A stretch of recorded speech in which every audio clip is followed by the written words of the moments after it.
Our scripture for today is a very short one and a familiar one. It comes from the book of Proverbs, Proverbs 3rd chapter, the 5th and the 6th verse.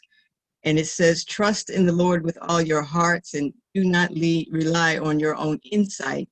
In all your ways acknowledge God, and God will make straight your paths.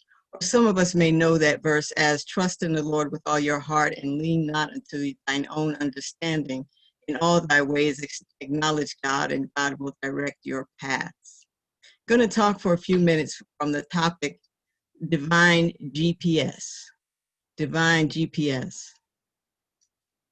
The other day I was reading something that mentioned something about a long time ago, a time long ago that I referred to as BC. That means for me, before cell phones. There was a time when we didn't have cell phones. We didn't have iPhones. We didn't have Androids or whatever kind of cell phone you may name. We didn't have it.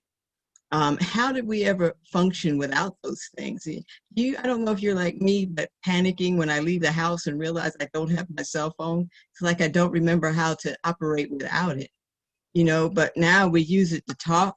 We use it to compute. We use it to watch TV and watch videos. We use it to FaceTime with people and keep track of our grocery list. We even use it for dictation. All those things are great. But one of the things I love most was when I used to use my phone, when I started using my phone as my GPS. That was the greatest thing for somebody like me who didn't like maps, and I don't really trust other people's verbal instructions.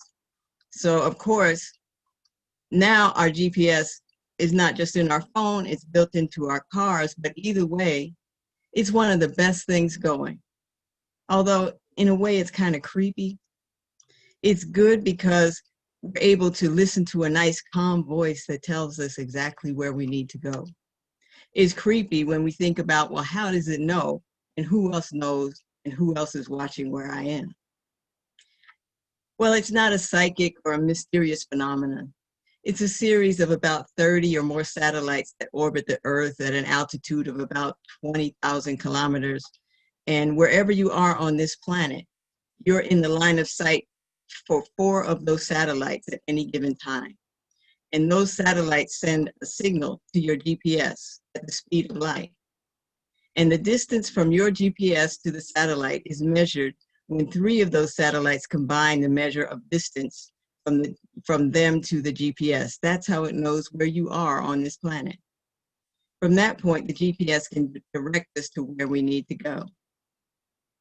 Well, I'm kind of techie, so that may be more than you wanted to know about global positioning systems. But there's a different kind of GPS that's even more accurate than the ones that we have on our phones and in our cars. And I appropriate that GPS acronym to mean, in this sense, God's positioning system. Like the global positioning system satellites, the Creator knows exactly where we are, no matter where we are or what we're doing. As Psalm 139 asks, where can I go from your spirit? Or where can I flee from your presence? If I ascend to heaven, you are there. If I make my bed in Sheol, you are there. If I take the wings of the morning and settle at the farthest limits of the sea, even there your hand shall lead me. Your right hand shall hold me fast. If I say, surely the darkness shall overcome me and the light around me be night, even the darkness is not dark to you. The night is as bright as the day. For darkness is as light to you. The divine GPS can find you and guide you exactly where you need to be or where you need to go. So where can we get this GPS? Well, the truth is, as you know, you already possess it. It's the Spirit of God that's already in you. It's your divine self. It's the presence of God in you. It's the powerful and loving voice that's inside of you. It's that voice that says, I am wonderfully made in the image of God, or I can do all things, or I want to forgive, I want to love, I'm here to help. Do no harm to yourself or to others. I love me and I love you. I see the divinity in you. That's the voice, that's the self, that's the GPS you should trust. not the one that says you can't, or you're too old, or you don't deserve forgiveness, or they don't need your forgiveness. That's not the voice. That's not the voice of God, the voice of love. That's what we refer to as error consciousness. That's what some people would call the enemy. In our text today, the text was written about someone who knew about the power and significance of the divine guidance. The text says, trust in the Lord with all your heart. These words were part of the collection of sayings that were compiled in what we refer to as the book of Proverbs.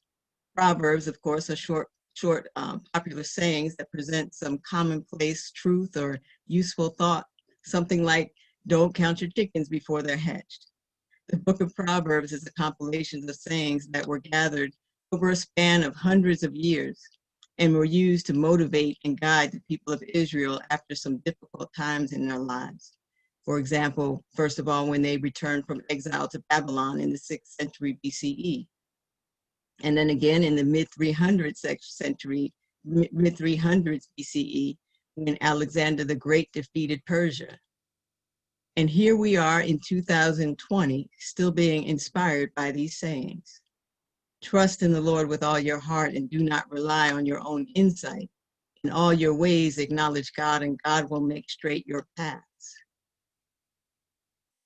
The translation of this text found in the Message translation of the Bible provides an even more contemporary reading. It says, trust God from the bottom of your heart. Do not try to figure out everything on your own. Listen for God's voice in everything you do and everywhere you go. So God is the one who will keep you on track. So let's break that down a bit and see if there's anything helpful in this proverb for us on today. Trust in the Lord from the bottom of your heart. Trust. Trust is something that's hard for some of us. It's a belief that someone or something else is reliable or good or honest or effective. Some of us don't trust anybody, including ourselves.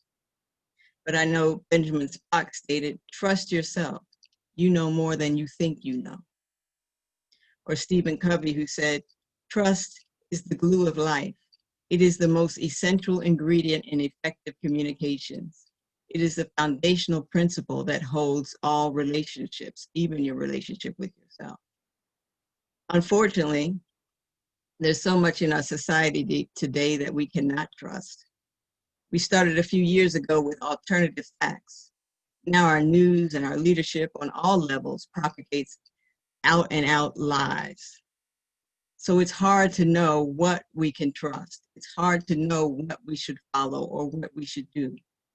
And even with our global positioning unit, GPS, you can't reach your destination if you don't trust or follow the direction.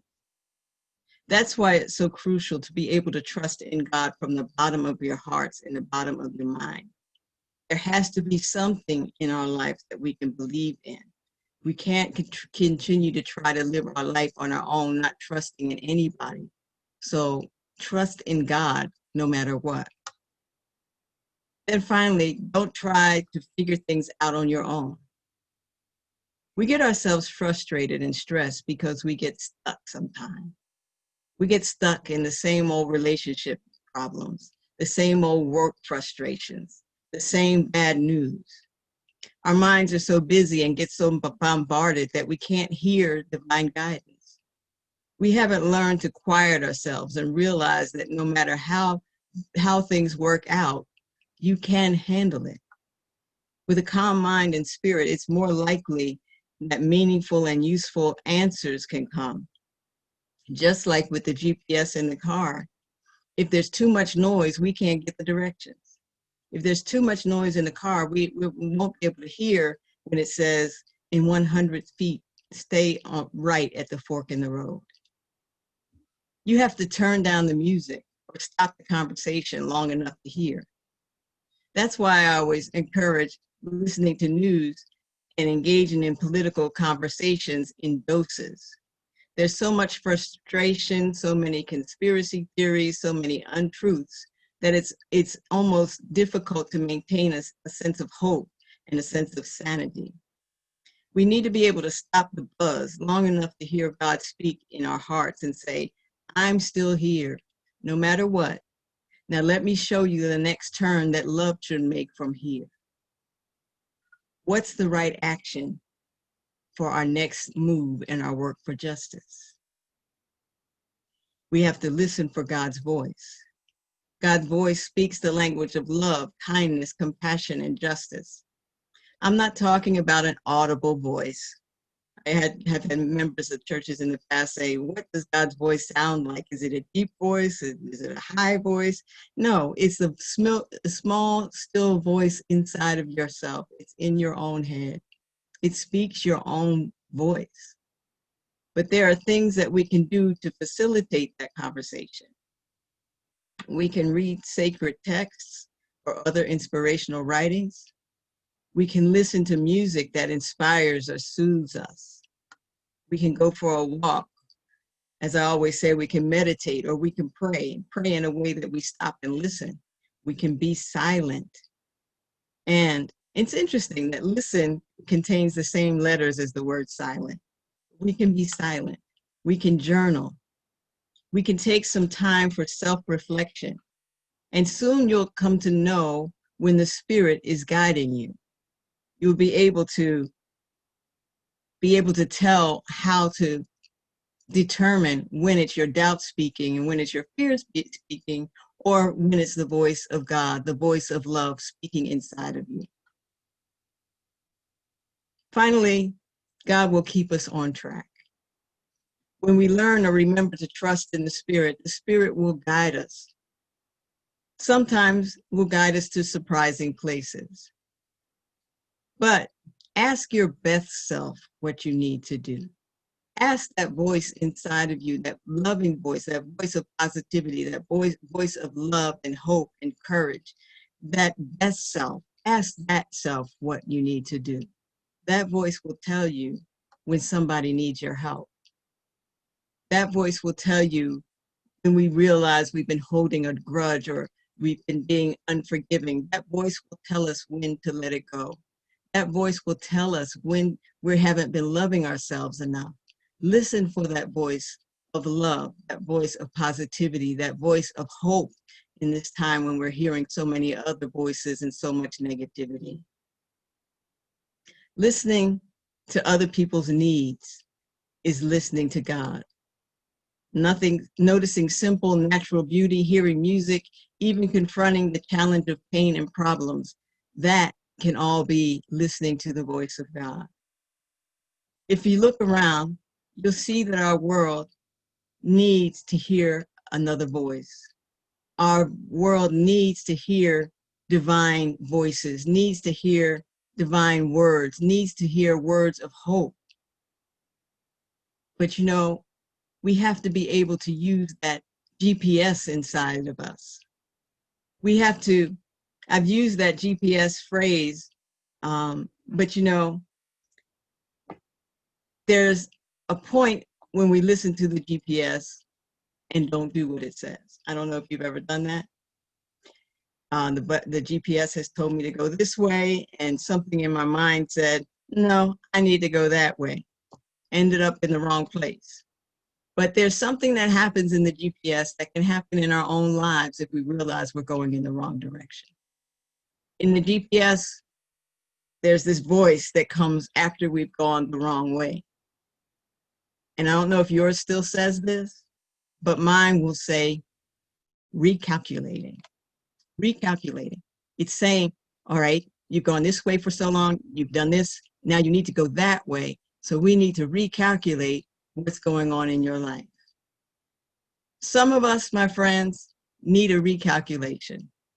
Either fear or fatigue or something has kept us from following the path in the voice of love and justice. But our GPS is telling us, it's okay, you can come back and we can get back on track and we can make a commitment to stay on track and follow that voice of love, that divine GPS that's telling us where we need to be and what we need to do. God's positioning system moves us physically, emotionally, and spiritually to where we need to be to make the most positive impact we can make in our communities and in our world. You know, I am motivated by music. A lot of times it's gospel music, sometimes it's R&B. But there's a hymn that I love that I listen to and that helps me sometime. And the chorus of the hymn says, "Lead me, guide me along the way. Lord, if you lead me, I cannot stray. Lord, let me walk each day with thee. Lead me, O Lord, lead me." Follow the divine GPS. We'll never lead you on the wrong path. And if you feel like we're on the wrong path, all we have to do is reach out to God, which is inside of us. Look for the best in us. Look for your best self and ask that self, what's the next best move for me? Trust in the Lord with all your heart and lean not to your own understanding. In all your ways, acknowledge God, acknowledge the Spirit of God in you, and God will direct your path. Thanks for listening. Join us next week at 10 a.m. Eastern Time via Zoom.